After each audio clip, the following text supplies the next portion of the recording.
Video பார்த்துட்டு அதுக்கு வணக்கம். இன்றைக்கி என்ன பார்க்க போகிறோம் அப்படின்னு பார்த்தீங்கன்னா 10 மைண்ட் ப்ளோவிங் ஸ்ட்ரகிள் பற்றி தான் பார்க்க போகிறோம். நம்முடைய சேனலுக்கு நீங்கள் ஃபஸ்ட் டைம் பார்த்தீங்கன்னா சேனலை மறக்காமல் சப்ஸ்கிரைப் பண்ணிக்கோங்க. பக்கத்தில் இருக்கக்கூடிய பெல் ஐக்கானே கிளிக் பண்ணிக்கோங்க. அப்போ தான் போடக்கூடிய தகவல் நோட்டிஃபிகேஷன் ஒன்று வந்துகிட்டே இருக்கும்.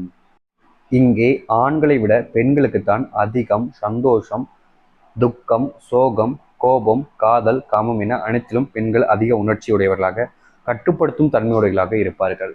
இங்கே ஆண்களோட பெண்களுக்கு தான் இப்போ நம்ம சொன்ன விஷயங்கள் எல்லாமே அதிகமாக இருக்கும். ஆனால் இந்த இருக்கக்கூடிய விஷயங்களில் பல விஷயங்களை ஆண்களால் கட்டுப்படுத்த முடியாது. சோகமாக இருக்கலாம், இல்லை கோவப்படுறதா இருக்கலாம், இல்லை காமமாக இருக்கலாம், இல்லை சந்தோஷப்படக்கூடிய விஷயங்களா இருக்கலாம்.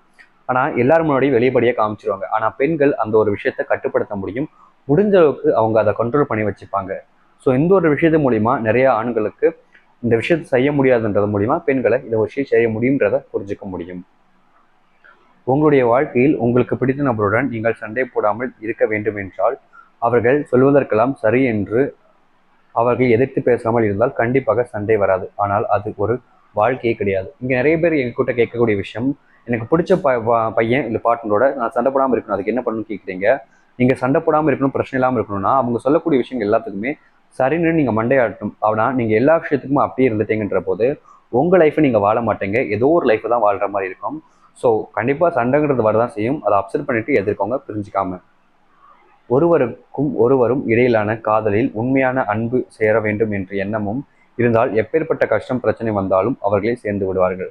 அதாவது பார்த்தீங்கன்னா ஒவ்வொருவருக்கும் சொல்கிறது சிம்பிளாக, நீங்கள் விரும்புகிற நபரும் உங்களை விரும்புகிற நபருக்கும் ரெண்டு பேர்த்துக்குமே பார்த்தீங்கன்னா நம்ம சேரணுன்ற எண்ணம் இருந்தால் மட்டும்தான் அந்த ரிலேஷன்ஷிப் சேரும்.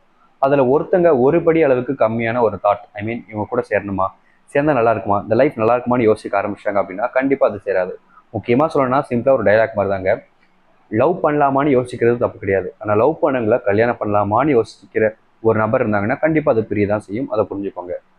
நீங்கள் விரும்பி கொண்டிருக்கும் ஆண் உங்களுக்கு இடையிலான அன்பை இதனால் வரைக்கும் புரிந்து கொள்ளவில்லை என்றால் இதற்கு அப்புறமும் நீங்கள் என்ன செய்தாலும் அவர்கள் புரிந்து கொள்ள மாட்டார்கள். ஒரு ஆணுடைய ரிலேஷன்ஷிப்பை பொறுத்த வரைக்கும் ஒரு ஆண் இது நாள் வரைக்கும் உங்களுடைய அன்பை புரிஞ்சுக்கல அப்படின்னா இதுக்கப்புறம் நீங்கள் அவங்களுக்காக ஏன் உங்களுடைய உயிரையே அவங்களுக்கு கொடுத்துட்டேங்க தெரிஞ்சு வந்தாலும் அவங்க அதை புரிஞ்சிக்க மாட்டாங்க. ஏன்னா அவங்களுடைய மனசு அந்த மாதிரி. சப்போஸ் உங்களுடைய அன்பை புரிஞ்சுக்கிட்டு உங்ககிட்ட வெளிப்படுத்தாமல் இருக்கக்கூடிய ஆண்களாக இருந்தாங்கன்னா கண்டிப்பாக நீங்கள் ஒரு சில விஷயங்கள் செய்யும் போது அவங்க வெளிப்படுத்துவாங்க. ஆனால் எல்லா ஆண்களும் அப்படி இருப்பாங்கன்றத உறுதியாகவும் சொல்ல முடியாது. ஸோ உங்கள் லைஃப்பில் உங்களுடைய அன்பு புரிஞ்சுக்காதவங்களை நீங்கள் புரிஞ்சிக்கவும் தேவையில்லை, மதிக்கவும் தேவையில்லை, விட்டு மூவ் ஆன் பண்ணுறது பெட்டர். இங்கே அதிகப்படியான ஆண்கள் அவர்கள் வாழ்க்கையில் காதலிக்க வேண்டும் என்ற எண்ணம் மட்டும்தான் இருக்கே தவிர அதற்கு பிறகு என்ன நடக்கும் என்ற எண்ணம் ஒன்றும் கிடையாது. அதாவது இங்கே நிறைய பேர்லாம் பார்த்தீங்கன்னா லவ் பண்ணணுன்ற எண்ணம் மட்டும்தான் இருக்கு தவிர லவ் பண்ணதுக்கப்புறம் அவங்களை மேரேஜ் பண்ணுறதுமா, அவங்க லைஃப்பை எப்படி மெயின்டைன் பண்ணணும், எந்த விஷயத்துக்காக நம்ம லவ் பண்ணுறோன்றத எந்த ஒரு கான்செப்டும் கிடையாது. லவ் பண்ணணும், நானும் லவ் பண்ணுறேன்னு எல்லாத்தையும் காமிச்சிக்கணும், என்னோட ஃப்ரெண்ட்ஸ் அண்ட் ஃபேமிலிட்டு எல்லாத்தையும் சொல்லணும் அப்படின்றதுக்காகவே இங்கே இருக்கக்கூடிய நிறைய பேர் லவ் பண்ணுறாங்க. ஸோ இந்த மாதிரி ஒரு விஷயம் இருந்துச்சுன்னா கண்டிப்பாக உங்கள் லைஃப்பில் தான் பிரச்சனையாக வந்து முடியும். ஸோ அதை புரிஞ்சுக்கிட்டு உங்கள் லைஃப்பில் விரும்பக்கூடிய ஆண் எப்படிப்பட்டவனு தெரிஞ்சு விரும்புங்க, பெட்டராக இருக்கும். இல்லை இந்த மாதிரி பொய்யாவும் சும்மா டைம் பாஸுக்கும் பண்ணுறவங்களை விரும்புனீங்கன்னா நீங்கள் தான் அதுக்கப்புறம் வருத்தப்படுவீங்க. ஸோ கைஸ், இந்த ஒரு வீடியோவில் தான் பிடிச்சிருந்தா லைக் பண்ணுங்கள், ஷேர் பண்ணுங்கள். இதே மாதிரி வேறு வீடியோ பார்க்குற வரைக்கும் சீ தட்டா, பாய்.